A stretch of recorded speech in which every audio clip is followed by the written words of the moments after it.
प्रणाम करती हूँ अपने गुरु महेश्वर शिव के चरणों में। माता भवानी के चरणों में मेरा प्रणाम है। इस कालखंड के प्रथम शिव शिष्य साहब श्री हरिंद्रानंद जी के चरणों में मेरा प्रणाम है। शिव शिष्य परिवार की शक्ति दीदी नीलम आनंद जी के चरणों में मेरा प्रणाम है।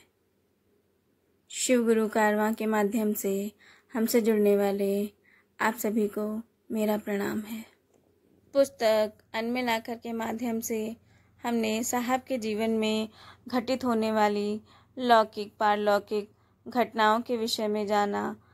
साहब श्री को शिव गुरु की दया की अनुभूति होनी प्रारंभ हो चुकी थी। अब आगे की घटनाओं के विषय में जानते हैं। सन 1982 का गणतंत्र दिवस आने को था। पलामू की सर्दी अपनी सीमा पार कर रही थी। जाड़ा सब कुछ को जड़वत बनाए जा रहा था। दिन में सूरज थोड़ी गर्मी तो देता, लेकिन वह भी ठंड की चादर के भीतर। साहब थोड़ी स्वास्थ्यगत परेशानियों से घिरे हुए थे। पीठ पर एक घाव हो गया था जिसकी पीड़ा असहाय थी। शुरू में साहब ने ध्यान नहीं दिया। वैसे भी साहब की आदत है दर्द को पाले रखने की। धीरे धीरे घाव ने बड़ा गोल लाल घेरा बना लिया। बनियान पहनने की भी स्थिति नहीं रही साहब की। तब दीदी ने मुक्तेश्वर पांडे जी को डॉक्टर को बुला लेने को कहा। करीब 1 किलोमीटर दूर स्थित प्रखंड अस्पताल था। पांडे जी अपनी साइकिल से अस्पताल गए। प्रखंड चिकित्सा पदाधिकारी राजन जी ने आकर देखा। कहा, भाई यह तो कार्बंकल है, ठीक होने में समय लगेगा। दवा लिखी। दाहिना हाथ दर्द से अब उठ भी नहीं रहा था साहब का। दवाएं तो वहाँ मिलती नहीं थीं। फौरन एक आदमी को डाल्टनगंज भेजा गया ताकि समय पर दवा आ जाए। उस वक्त घर पर मात्र 5 लोग थे। सुबह 9 बजे का समय होगा। डॉक्टर साहब और पांडे जी तो चले गए। बच्चे तो काफ़ी छोटे थे, तो पापा के दर्द को समझना उनकी उम्र की सीमा में नहीं था।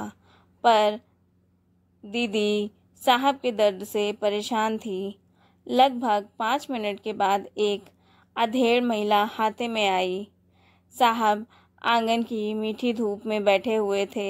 महिला ने धीमे से आवाज़ लगाई। दीदी बाहर आई। बोली महिला, मैया हम रात में देवघर में थे। बीडीओ साहब और बच्चों के लिए देवघर का प्रसाद लाए हैं। सकुचाते हुए दीदी ने अनजानी महिला से कागज में लपेटे हुए प्रसाद को ले लिया और कहा, जाइए, मैया गले में पहनने वाली काली बद्धी भी लाए हैं। फिर अपने गले में पहनी हुई काली बद्धी को निकालकर दीदी को देते हुए कहा, साहब बीमार है ना, उन्हें पहना दीजिएगा।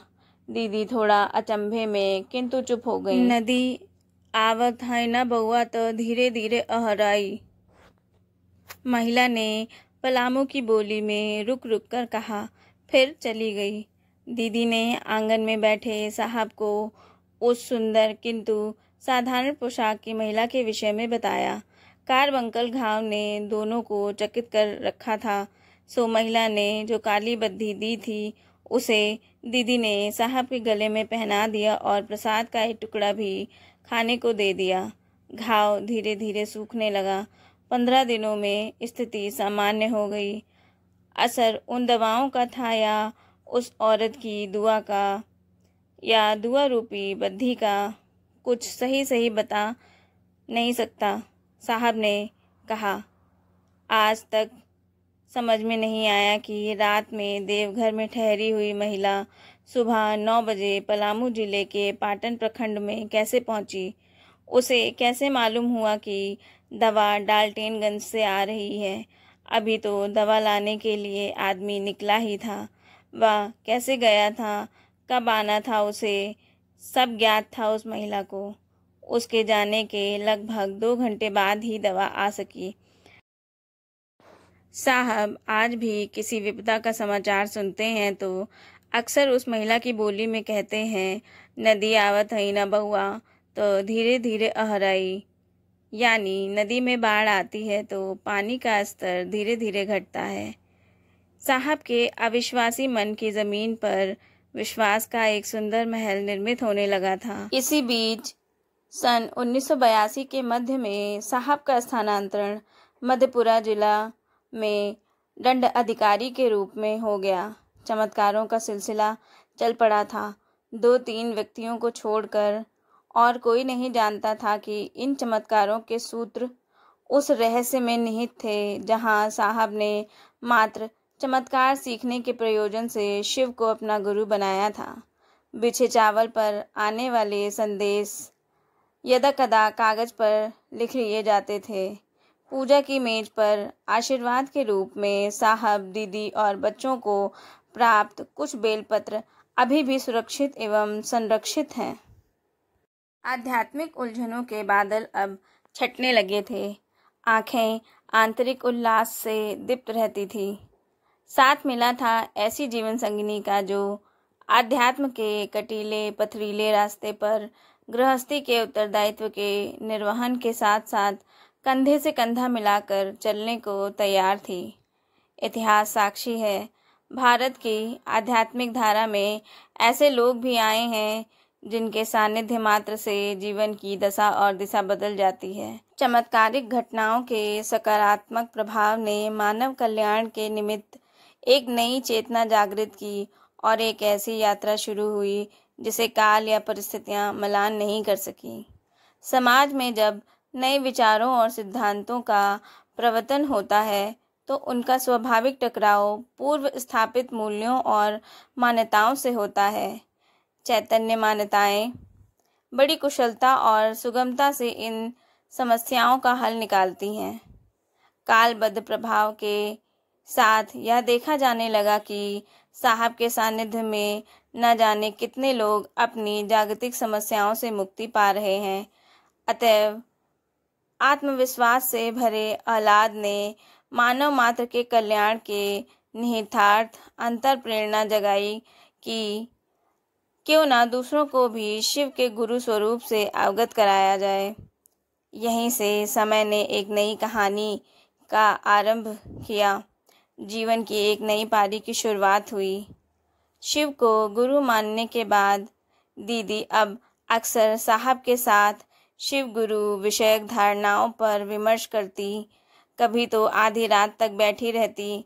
एक दिन उन्होंने कहा, क्यों ना हम लोग और लोगों को भी शिव के गुरु स्वरूप से अवगत कराएं ताकि इस विधा से जुड़कर लोग लाभान्वित हों, अपनी आध्यात्मिक चेतना का परिमार्जन कर सकें। आखिर गुरु चेतना के परिमार्जन के चिकित्सक हुआ करते हैं। साहब ने कहा कि आपकी बात में तो दम है, मैं आपको समझता भी हूँ और जानता भी हूँ, परंतु आज व्यक्ति स्वार्थ की आत्मघाती पगडंडियों पर बढ़ता जा रहा है। भारत की अमूल्य निधि अध्यात्म पर समय की धूल जम गई है। विज्ञान ने तो अपनी खोज की ऊंचाई प्राप्त कर ली है, किंतु आध्यात्मिकता ने शैने शैने अपनी ऊंचाइयों को खो दिया है। व्यक्ति की चिंतन धारा जागतिक हो गई है। धर्म का मेरुदंड अध्यात्म आज कमजोर पड़ गया है। आध्यात्म के आलोक स्तंभ सद्गुरुओं का अभाव दृष्टिगोचर होता है। आपकी सलाह तो अच्छी है, लेकिन तेज आंधियों के बीच दीपक जलाना बहुत कठिन लगता है। सत्य के संधानी को असत्य की तेज धारा के आगे प्रचंड संघर्ष तो करना ही पड़ता है। कहने को तो इसके विरुद्ध तैरना आसान है, किंतु प्रत्यक्ष में बहुत कठिन। दीदी ने कहा कि मेरा पूरा विश्वास है कि आपको महादेव ने जो दिया है उन अनुभूतियों को लोगों को भी बताइए। देखिएगा एक दिन क्या से क्या हो जाएगा। अब तो पाटन से दाना पानी उठ गया है। हम लोग जा रहे हैं। आपकी ऐसी ही इच्छा है तो मैं मधेपुरा जाकर लोगों से शिव का शिष्य बनने के लिए प्रेरित करूँगा। देखिए महादेव क्या चाहते हैं। दीदी बच्चों को लेकर कुछ दिनों के लिए मनातू अपने मायके चली गईं। साहब ट्रेन से पटना आए। बाबूजी सचिवालय में ही पदस्थापित थे।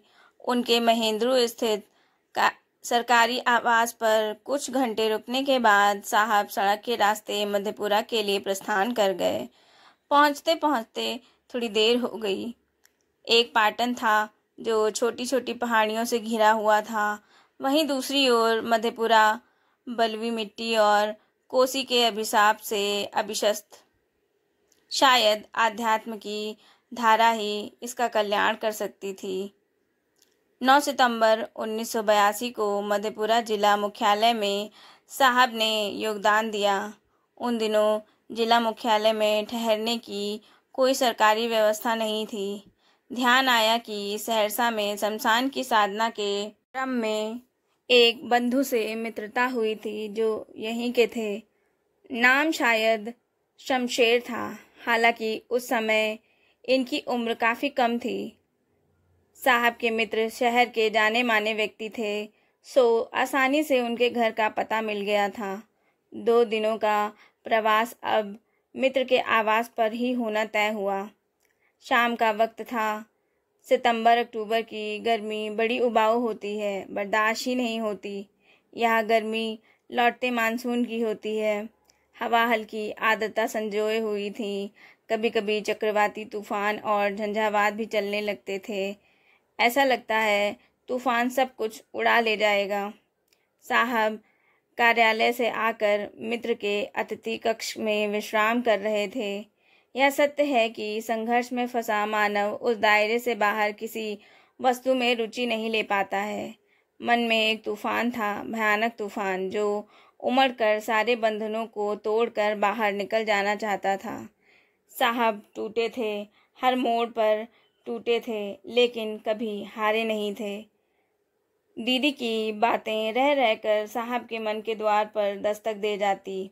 हमारा समन्वित प्रयास हो जनमानस की संभ्रांति अवस्था को खत्म करने का। उफ, आज तो बहुत गर्मी है, कहते हुए शमशेर कमरे में दाखिल हुए। उनके साथ एक और व्यक्ति थे जिन्होंने कमरे में दाखिल होते ही साहब के समक्ष अपनी आत्मीयता भरी शिकायतों का अंबार लगा दिया। जैसे वर्षों से बंद पड़ी मंजूषा खोल दी हो किसी ने। अपने चिरपरिचित अंदाज में साहब ने मुस्कुराते हुए कुशल क्षेम पूछा। इन मित्रों ने शमशान साधना के क्रम में इनके साथ कई शामें और कई रातें गुजारी थी, इसीलिए चित्त की व्याकुलता समझते देर न लगी। पूछा, क्या बात है, आप थोड़ा परेशान दिख रहे हैं। कोई खास बात नहीं, वैसे भी मित्रता तो एक ऐसी कुंजी होती है जो सभी समस्याओं का निदान लिए खड़ी रहती है। यह न उम्र देखती है न ओहदा।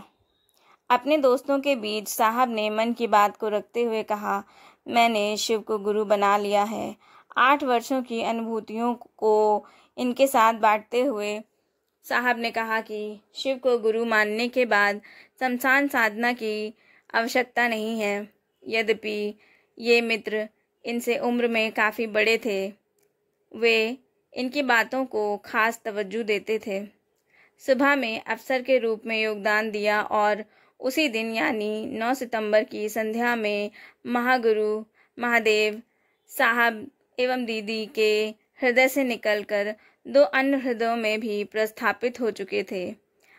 बड़ी जद्दोजहद के बाद उन्होंने महादेव को गुरु रूप में स्वीकार किया। ऐसे उन दोनों मित्रों ने साहब को बताया कि महादेव गुरु हैं। यह बात उन्हें पहले से ही मालूम है। साहब को यह सुनकर बहुत आश्चर्य हुआ। उन्होंने सोचा, जब मैंने और नीलम जी ने किसी को बताया ही नहीं कि शिव गुरु हैं तो इन्हें यह बात कैसे मालूम पड़ी। उन्होंने उत्सुकतावश पूछ लिया कि आप लोग कैसे जानते हैं कि शिव गुरु हैं। भारतीय वाङ्मय हमें शिव के गुरु होने की प्रामाणिकता देते हैं। रात भर तर्क वितर्क का दौर चलता रहा। मन होता कि यह प्रसंग और चले, बस चलता ही रहे, उसमें और नई शाखा प्रशाखा फूटती रहें, बस फूटती रहें।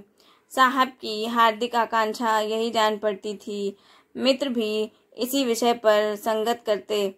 वर्षों पूर्व आरा के गांगी शमशान में जो सत्यानुभूति हुई थी, वह सत्य आज सामने खड़ा था, बिल्कुल सामने, अपनी सैद्धांतिक प्रामाणिकता के साथ।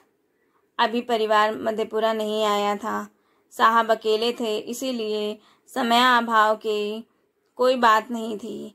उन्होंने ग्रंथालयों में जाकर शिव विषयक सभी पहलुओं को खंगाल डाला, काफी संधान किया।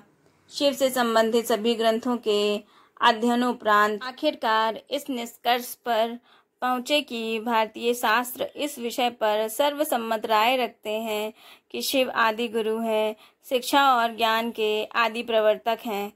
सितंबर का चौथा सप्ताह, बारिश और बाढ़ का मौसम जा चुका था।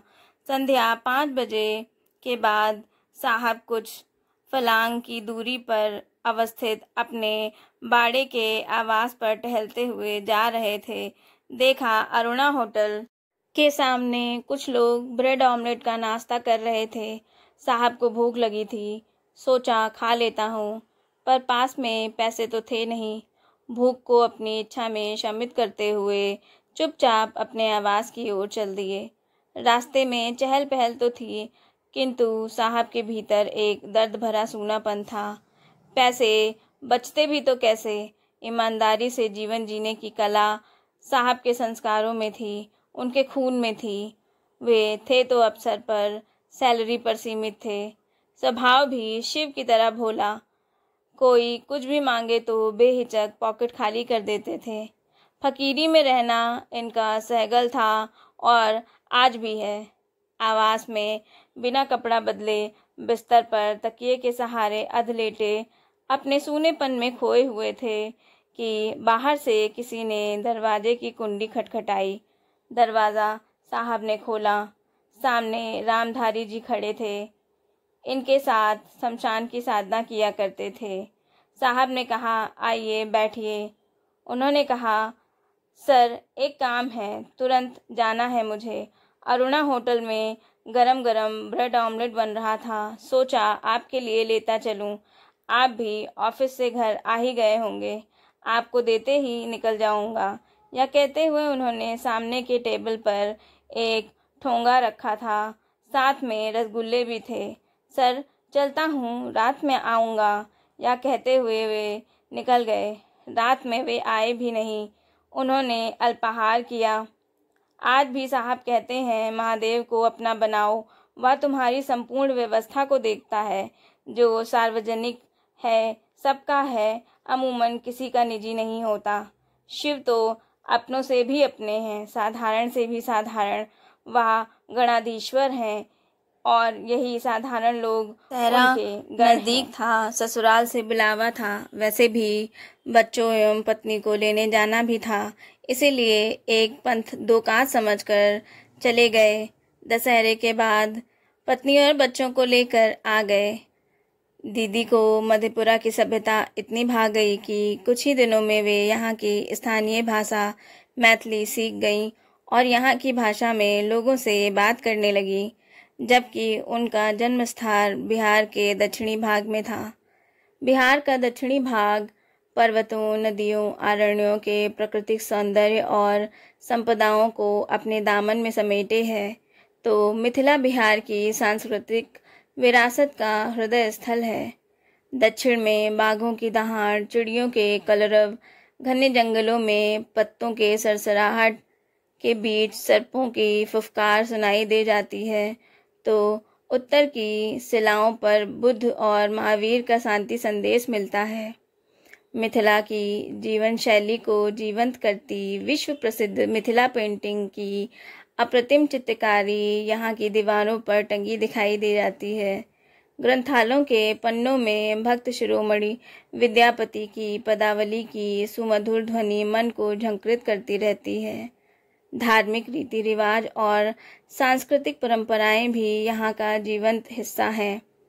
इन इलाकों में शक्ति की पूजा का प्रभाव भी अधिक है। दीदी के घर आ जाने से घर का माहौल धीरे धीरे आध्यात्मिक होने लगा था। बातचीत के दौरान पाटन की बात निकली तो साहब दीदी ने निर्णय लिया कि पूजा घर में फिर से चावल बिछाया जाए। मन में आया कि वे शक्तियाँ शायद यहाँ भी इनसे संवाद करें। चावल बिछने लगा। पलामू जिले में चल रहा संवादों का सिलसिला यहाँ भी जारी रहा। साहब ने विद्यालय शिक्षा के क्रम में इस क्षेत्र में 3 वर्षों तक शमशान की साधना की थी। उस समय की साधना के कुछ साथी भी साहब के संसर्ग में आ चुके थे। पूजा घर में कोई भी प्रसाद चढ़ता तो उसमें कोई ना कोई परिवर्तन अवश्य हो जाता। यदि कोई परिवर्तन नहीं होता तब भी आशीर्वाद के रूप में प्रसाद की थाली में सूखा हुआ बेलपत्र आ ही जाता। धीरे धीरे यह बात शहर और आसपास के इलाकों में जंगल की आग की तरह फैलने लगी। रविवार का दिन था, अवकाश था तो सभी आराम से बैठे थे। बच्चों के भविष्य के निर्माण की आधारशिला रखी जा रही थी। छुट्टी के दिन बच्चों को हिंदी और अंग्रेजी पढ़ाते थे साहब। अपनी इन जिम्मेदारियों को पूरा करते साहब दीदी के साथ ड्राइंग हॉल में बैठे थे। बच्चे बाहर खेल रहे थे। मजिस्ट्रेट साहब आए। अनुसेवक ने आकर सूचना दी। साहब ने झांक कर देखा तो इनके समकक्ष पदासीन दंडाधिकारी जीवक्ष ठाकुर हाथ में थाली लिए अपने एक सहयोगी के साथ खड़े थे। साहब बाहर निकलकर अभिवादन किए और ससम्मान उन्हें अंदर ले आए। अंदर आते ही उन्होंने कहा, आपके यहाँ महादेव प्रसाद ग्रहण करते हैं, मैं भी प्रसाद चढ़ाऊँगा। उनकी आवाज़ थोड़ी व्यंग्यात्मक थी। साहब कुछ देर चुप रहे, फिर कहा, शिव प्रसाद ग्रहण करते हैं यह तो मुझे नहीं मालूम, लेकिन आप प्रसाद चढ़ा सकते हैं। कहाँ है आपका पूजा घर? ठाकुर ने पूछा। उन्होंने इशारे से बताया। लगभग 10 मिनट बाद मजिस्ट्रेट साहब बदहवासी में पूजा की थाली लिए बाहर आए और उन्होंने कहा, हमने तो प्रसाद में केला चढ़ाया ही नहीं था, पता नहीं प्रसाद में केला कहाँ से रखा हुआ है। उन्होंने कुछ प्रसाद वहाँ रखा। थोड़ा परेशान होते हुए बाहर निकले और साहब से कहा, फिर आएंगे। दूसरे दिन लगभग 5 बजे शाम में साहब अपने मित्र दंड अधिकारियों के साथ कार्यालय में बैठे थे।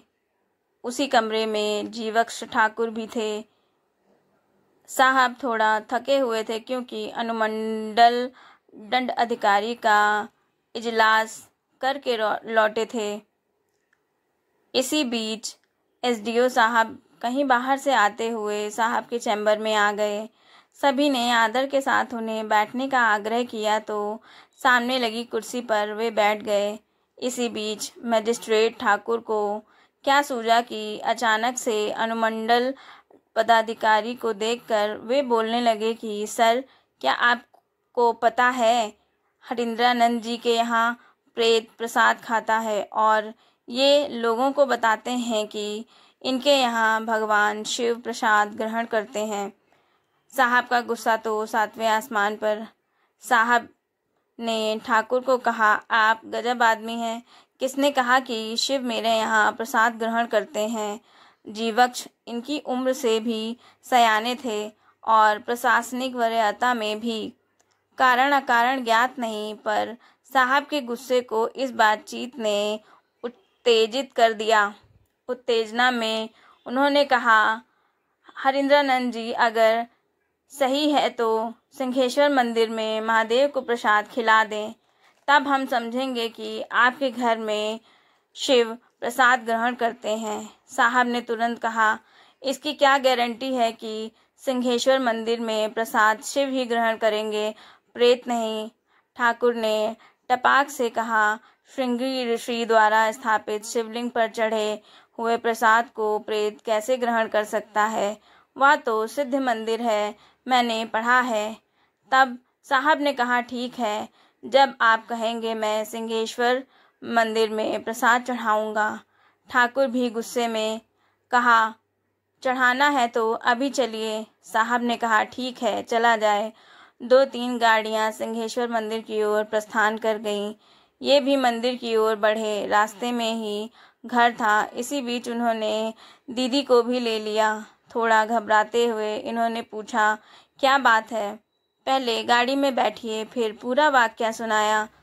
संकट की घड़ी थी। पूजा गृह में विगत 2 वर्षों से प्रसाद चढ़ता आ रहा था।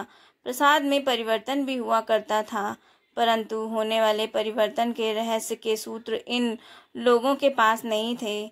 समीकरण अनसुलझा ही था अब तक। उत्तेजना में भले ही साहब ने सिंहेश्वर मंदिर में शिव को प्रसाद खिलाने की बात को स्वीकार कर लिया था, किंतु उन्हें इस विद्या का कोई ज्ञान ही नहीं था। प्रसाद में परिवर्तन अशरीरी सत्ता द्वारा हुआ करता था। इसके सूत्र अज्ञात थे, अबूझ थे। बाजार से गुजर ही रहे थे, वहीं सड़क के किनारे स्थित अरुणा होटल से साहब ने 20 रुपए में 50 रसगुल्ले खरीदे। गाड़ी में अन्य लोग भी। साहब गाड़ी स्वयं चला रहे थे। दीदी बगल में बैठी थी। शहर से 5-7 किलोमीटर की दूरी पर ही मंदिर स्थित था। पहुंचने में ज़्यादा समय नहीं लगा। थोड़ी देर में सभी महर्षि श्रृंगी की तपोभूमि के उस पावन मंदिर में थे। प्रशासनिक महकमे को वहां एक साथ देखकर सभी सकते में आ गए। अधिकांश पुजारी साहब के नज़दीक आ गए। सभी मंदिर के भीतर गए। अफसरों के वहां अचानक पहुंचने का कारण लोगों को पता चला। दबी जुबान में विरोध के स्वर भी अपनी जगह ले रहे थे, पर विरोध किया भी कैसे जाता। सभी पदाधिकारी जो ठहरे। प्रसाद चढ़ाने के निमित्त मंदिर की बड़ी थाल लाई गई। वहां के पुजारी द्वारा मिट्टी के बर्तन से रसगुल्ले थाली में सजाए गए। जीवक्ष ठाकुर भी वहीं खड़े थे, एक मौन अट्ठास अपने चेहरे पर लिए। थाली में परोसे गए 50 रसगुल्ले सबके सामने थे।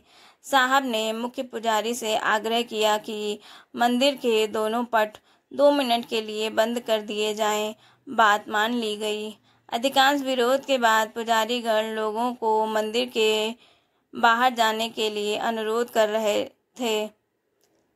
प्रसाद की थाल शिवलिंग के पूरब रखी गई और सभी मंदिर के बाहर आ गए। दोनों दरवाजे बंद कर दिए गए। शाम होने के कारण मंदिर में आए भक्तों की भीड़ भी वहां एकत्र हो चुकी थी। अंधेरा लगभग हो चुका था। मंदिर रोशनी से जगमगा रहा था। मंदिर के बाहर खड़े होकर सभी मंदिर के भीतर देख रहे थे, मानो सूरज के उगते ही उसका जलाभिषेक करना हो। मंदिर काफ़ी पुराना है, सो दरवाजे और चौखटों के बीच की दराजों से मंदिर के भीतर सब कुछ आसानी से दिख रहा था। भीतर ही भीतर धौंकनी चल रही थी विचारों की। एक अनकहे का भय भी सता रहा था दीदी को। हो भी क्यों ना, बात उनके सुहाग की प्रतिष्ठा की थी, विश्वास की थी, एक ठहराव की थी, जो वर्षों बाद साहब दीदी की आध्यात्मिक यात्रा में आया था। मन ही मन कहा, महादेव जाने, अब इज्जत उन्हीं के हाथ में है। साहब समझ रहे थे कि आंखों के सामने इतनी तेज रोशनी में कोई चमत्कारिक घटना संभव नहीं है। उन्होंने संभवतः पहली बार मानसपूर्ति से, उद्विग्नता से, व्याकुलता से, दयनीयता में अनुरोध किया, बुढ़ऊ इज्जत रखिया। अचानक मंदिर की बिजली गुल हो गई और परिसर में अंधेरा छा गया। मंदिर परिसर में स्थित भैरव मंदिर के सामने जल रहे पेट्रोमैक्स को तुरंत लाने का आदेश मुख्य पुरोहित जी ने दिया। पेट्रोमैक्स के आने में लगभग 2 मिनट का समय लगा होगा। जैसे ही पेट्रोमैक्स की रोशनी मंदिर के बरामदे में आई, बिजली भी आ गई। मंदिर फिर से जगमगा उठा।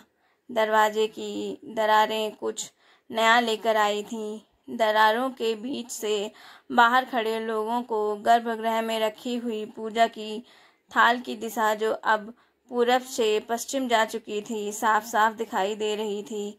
मजिस्ट्रेट साहब ने कहा, दरवाज़ा खोला जाए। भीड़ अंदर गई, लेकिन यह क्या, सब अचंभित। 15 रसगुल्ले थे ही नहीं और शेष बचे रसगुल्ले 2 बराबर टुकड़ों में बटे थे। रसगुल्लों की गिनती कर लीजिए, साहब ने आह्लादित स्वर में ठाकुर से कहा। इनको तो मानो सांप सूंघ गया। चुप खड़े थे।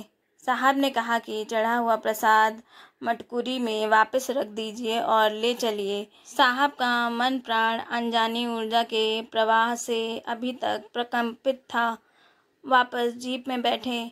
जीप स्टार्ट की। अगल बगल स्थानीय लोग खड़े थे। सर, पान ले आते हैं, किसी ने कहा। नहीं, ये बोले लोगों को प्रसाद नहीं बांटिएगा। बगल से दीदी ने फुसफुसाया, अरे महादेव का चढ़ा प्रसाद है, लोग दरिद्र नहीं होंगे। इनकी आवाज़ में एक तेज था। अच्छा, आप कहती हैं तो बांटिए। चाबी घुमाई, गाड़ी बंद हो गई। दीदी ने लोगों को प्रसाद दिया। यह घटना उस इलाके की कहानी बन गई है। बात फैल गई।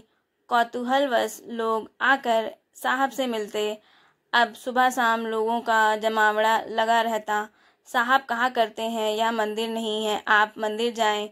शायद यह उस शिव की अहेतुकी दया का ही प्रभाव था कि जिन्होंने गुरु के रूप में स्वीकार किया था। यह धारणा बलवती होने लगी कि चमत्कार सीखने के प्रयोजन से शिव को गुरु मानना स्वयं में ही एक चमत्कार था। इसी घटना के फलस्वरूप साहब श्री को ज्ञात हुआ कि यदि महादेव से दया की याचना किया जाए तो महादेव दया अवश्य करते हैं।